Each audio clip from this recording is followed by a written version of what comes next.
Hey everybody, it's the Review Revolution, back at you again, and it's time. It's been a week. We've got the Batman and Joker and my 12-minute timer here, which I'll start now. The Batman and Joker from Wave 10. This is the prize for reaching the 500 subscribers. And I won't lie, guys, I was really wondering, how long would it take to get there? I knew it was going to be a while. I knew it was going to take a long time. But after the 300 mark, I was feeling pretty good, and I appreciate all your kind words and everyone saying nice stuff. It's meant a lot. Thank you. Now here, of course, we have the Wave 10, the ones that I've reviewed. You'll notice Batman isn't in the lineup because he was used in a conversion, but he is in the pack, and he's in the cardboard box, just waiting to get packed up and sent off. Just have to hit that 1,000 mark. Along with it, we've got, of course, the fishbowl with all the names in there. Wonder who it's going to be. But before we get into that, we've got a few questions. And thank you, everyone who sent me a question. I appreciate it. I'll do my best to give you a good answer, I hope. Try not to make it too long. I know these Q&A kind of things can sometimes go on and on a bit, so I'll do my best to keep mine kind of quick. The first question is a video question. It was the only video question I got. It was from Comic Book Lover, and he has two questions. The first was, what did I think of Mighty Mugs? Good, bad, nah, indifferent, crap, what did I think of them?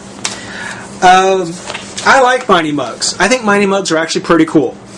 I'm a little limited on where I can put things. I'm actually running out of space. So Mighty Mugs were never going to be something that we're going to make my list, at least not yet. But I do like them. I've stopped and looked at them all the time. There may yet still be one that I'll pick up and get. If I like it enough, particularly I like the Baroness and the Destro. Those were actually really cool. The Thing is actually pretty nice, but yeah, for right now, I probably won't be getting them myself because of the size of them, and just it's a matter of making that choice. Where am I going to put? What am I going to be trying to get? His other question was, what was my favorite from comic to movie, or what was my favorite comic to movie? Which one did I like the best? And my first reaction would have been the Michael Keaton Batman, because that broke Batman away from the old Adam West series. It took him away from that kind of goofy, clownish kind of pastel color kind of thing, which is fine. It was like that in the comic at one time, but it really reintroduced Batman as the Dark Knight that he's pretty much seen as now.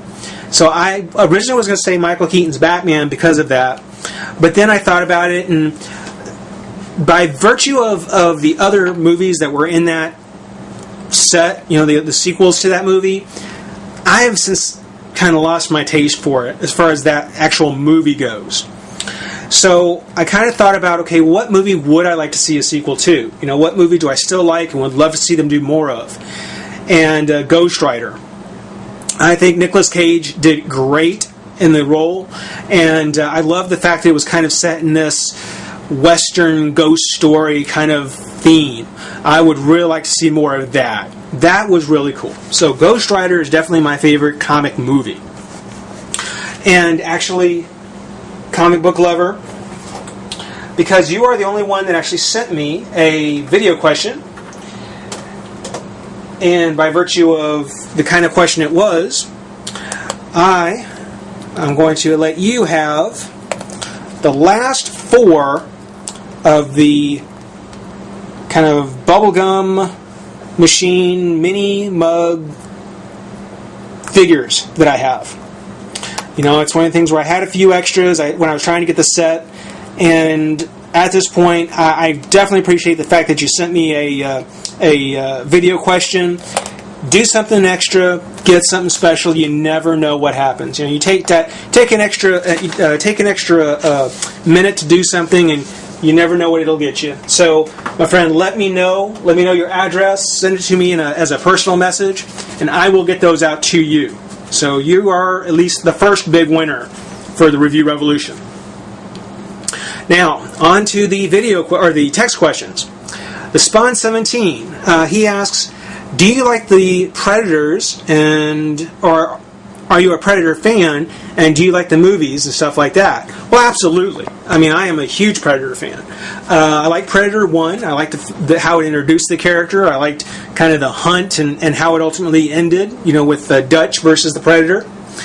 I would have liked to see Predator 2 done a little bit better. I think most of us probably would. The idea of the urban jungle hunt was actually a cool one.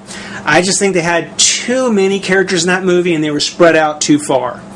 So, as cool as I think Predator 2 would have been, I think that one could have been the best one if it had been done a little bit better. The Alien vs. Predator movies, yeah, anything that has the humans in it when it's supposed to be Aliens vs. Predator, I don't want to see it. I don't care because I'm not watching it to see the humans. Most of them are going to get toasted anyway. I'm really there to see the aliens and the Predators fight. Don't give me any dialogue. You can just set up the movie in a text opening, and from there, let the battle ensue. That's what I want to see. The new Predator movie, of course, tries to go back to the setting of the original, or certainly tries to get closer to it. But again, I'm not that big a fan of the human element to it. I just want to see the aliens and Predators fight without humans getting involved. Let's see. Joe22 Awesome. He has a question. Out of all of the figures, what wave from anything would you like them to make more of? And also, what is your favorite figure from Marvel Legends and DC Universe? Excuse me. Okay, so what wave from anything would I like to see them make more of?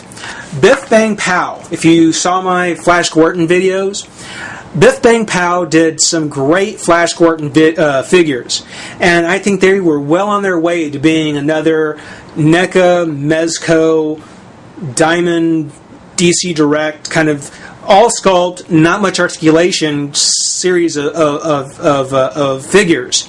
And I'd like to see them keep going with that and take it a little bit further, because if they did a second wave or another wave, and there's only 4 characters that I would want them to do. Prince Voltan of the Hawkmen, Princess Ura, Zarkov, and you can do a variant of Zarkov, his street clothes, his Earth clothes, and maybe in his Mungo agent uniform. So you can do him with his variant.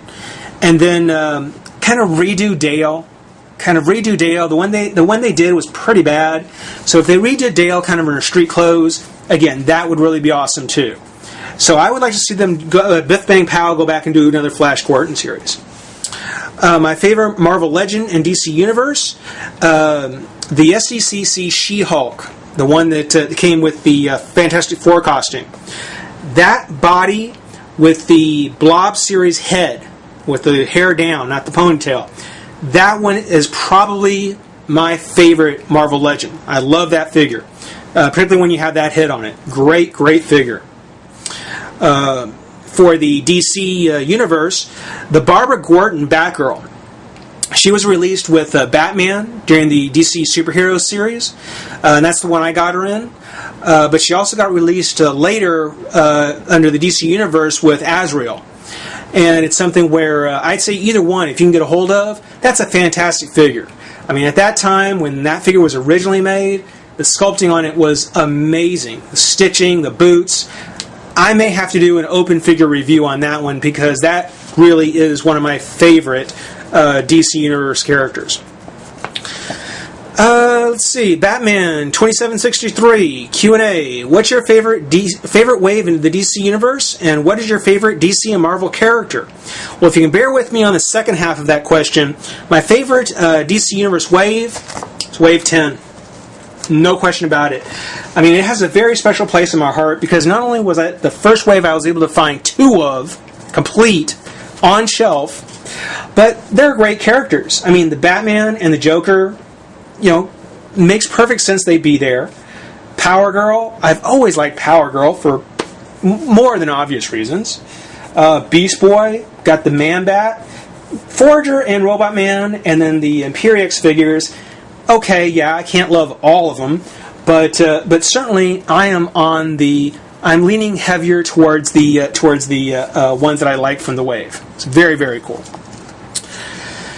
Let's see here, Spectre M91. And before I get into this, I want to say thank you to Spectre M91 because he just did on his blog on Screw Attack his top 10 channels or his top favorite kind of electronic TV shows, and the Review Revolution made the number 7 spot. So I thank you, dude. That means a lot. Thanks, dude. That's just awesome. Thank you. He asks, I know you do a lot of reviews of Marvel Legends and DC Universe classic figures. Do you collect imported figures like Revotech and Kotobuyoki stuff? I probably said that wrong. I don't. Not yet. I may just, if I find something that looks good and something that kind of speaks to me. But as of right now, I don't. And it's been kind of a balancing act to decide what I'm going with now. So, I don't know how likely it is that I will do them. And when you get a hold of a sealed figure that you learn is worth a ton of money, do you sell it or keep them in your collection? Well, that's kind of a tricky one because it's hard to say. I won't know what a figure's worth until the time comes. I can speculate and think that $1 is probably going to be worth something down the road, but I don't know. I've just learned recently, thanks to you guys, that the Cassandra Cain was actually done by Mattel, and it's an $80 figure. I mean, as soon as I found out, as soon as Warhawk told me that, yeah, there's a version of her by Mattel, whoa! Alright, that's the alarm letting me know I'm coming close on my time here. Just to kind of wrap up the question, though, when I found out that she was out there, I went hunting for her, and she was $80. $80. Had I known she existed and been able to get her the time she was out originally, if I knew she was going to reach $80, yeah, I probably would have picked up a second one. But no, if it turns out that I buy the figure and I can only get one, I usually open it up and put it in my collection. There will be the ones that I may get doubles of, but for the most part, most of the time when I get a figure, it's for collecting and it stays in my collection. That's about halfway through or a little bit more than halfway through the first page. We'll go ahead and wrap up part 1 right here. We'll be back soon with part 2. So stick around, guys. We're just getting started.